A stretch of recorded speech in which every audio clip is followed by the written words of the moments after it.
जय हो मेरी नीम करोली बाबा महाराज, आपके श्री चरणों में प्रणाम, श्री माँ के चरणों में प्रणाम, आप सबको मेरा प्रणाम।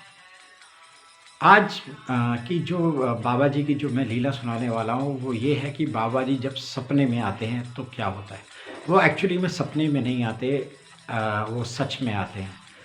मैटर करता है उस समय आप कितने एक्टिव हैं, कितने कितने अचेत हैं और सचेत उस हैं। क्षण को मिस ना करें। ऐसे ही बाबा जी की मैं 2 लीलाएँ सुनाने वाला हूँ कि बाबा जी उनके सपने में आए और जब उन्होंने आँख खोली तो वो सच में था। वो स्वप्न नहीं था, वो सच में था और वो आश्चर्यचकित हो गए। इसलिए मैं कहता हूँ बाबा जी जब भी कभी आपके सपन में आएँ, आप भाव भक्ति से बुलाओ, बाबा जी ज़रूर आते हैं और जब वो आएँ तो उसका एक क्षण भी मिस ना करें। That will be life achieving moment. तो ये मैं कहता हूँ और मैं अब आपको सुनाना शुरू करता हूँ कि कैसे बाबा जी सपने में आए। ये जो वाक्य है, ये जो स्वप्न का वाक्य है, जो सत्य है, ये है एक अमेरिकन महिला थी, श्रीमती राधा जी। महाराज जी की अनन्य भक्त थी और हमेशा महाराज जी के गुणगान गाती थी। तो उन्होंने अपने अनुभव में लिखा है कि ये बात है 1972 की, जब महाराज जी अपने शरीर में थे। और ये बात है अमेरिका की। तो वो बताती हैं कि मेरी उनकी सास ने ना उनको चांदी की चूड़ियाँ दी मैक्सिको से लाके। बहुत सुंदर चूड़ियाँ थी और मुझे बहुत प्रिय थी। तो मैं रोज़ उनको सोने से पहले उतार कर अपने पलंग के पास श्रृंगारदानी की दराज में रख देती थी और दूसरे दिन सवेरे उन्हें पहले गिनती और फिर पहना करती थी। तो एक रात को महाराज जी उनके स्वप्न में प्रकट हो गए।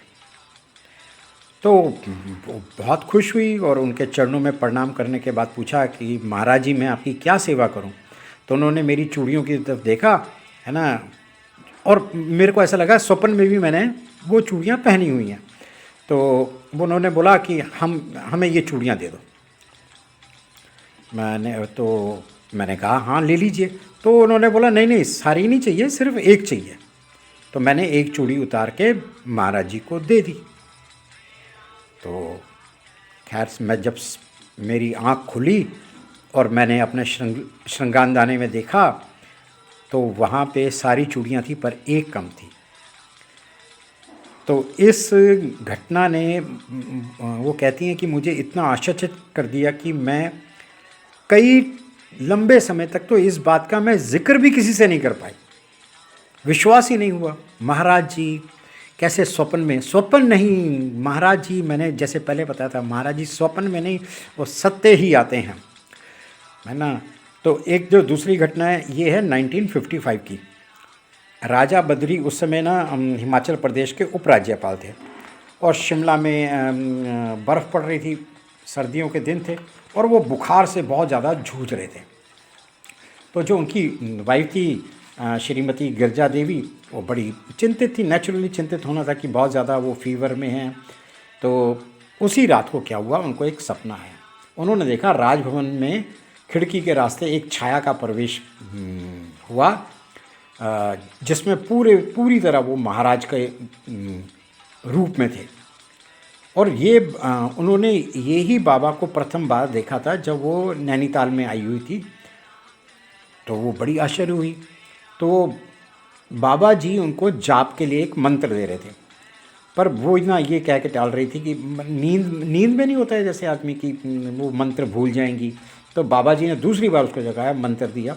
इस बार भी वो ना अपने नींद के मतलब उस वेग में इतनी ज़्यादा थी कि उसने बोला नहीं महाराज जी, मेरे को तो अभी मैं सोई हूँ। तो तीसरी बार बाबा जी ने ना उनको पलंग में बिठा दिया और पास की मेज़ में कलम और कागज़ उठाकर आपको मंत्र लिखने को कह दिया। आपने जी सोए सोए आंखें बंद करके वो लिख तो दिया और फिर सोती रही। और जब सवेरे उठी तो देखा उन्होंने वही कागज़ कलम और उन्हीं की हैंडराइटिंग में लिखा हुआ वो मंत्र देखा जो बिस्तर के किनारे में पड़ा हुआ था। तो जब उन्होंने राजा साहब को ये बताया, राजा भद्री जी को बताया ये सपने के बारे में, तो कमाल ही हो गया। और वो कहते हैं कि वो आज तक उस मंत्र का जाप करती है और उनकी जीवन का उद्धार हो गया।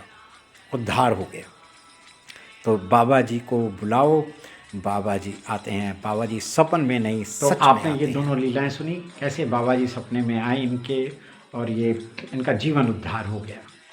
आप भी भक्ति भाव से बुलाएंगे, बाबा जी बिल्कुल आएंगे और आएंगे, बिल्कुल आएंगे। बस जैसे मैंने आपको शुरुआत में बताया था, उस क्षण को मिस मत करना, उस मोमेंट को मिस मत करना, वो ज़िंदगी की अचीवमेंट रहेगी। बाबा जी के श्री चरणों में मेरा प्रणाम, श्री माँ के चरणों में मेरा प्रणाम, आप सबको मेरा प्रणाम।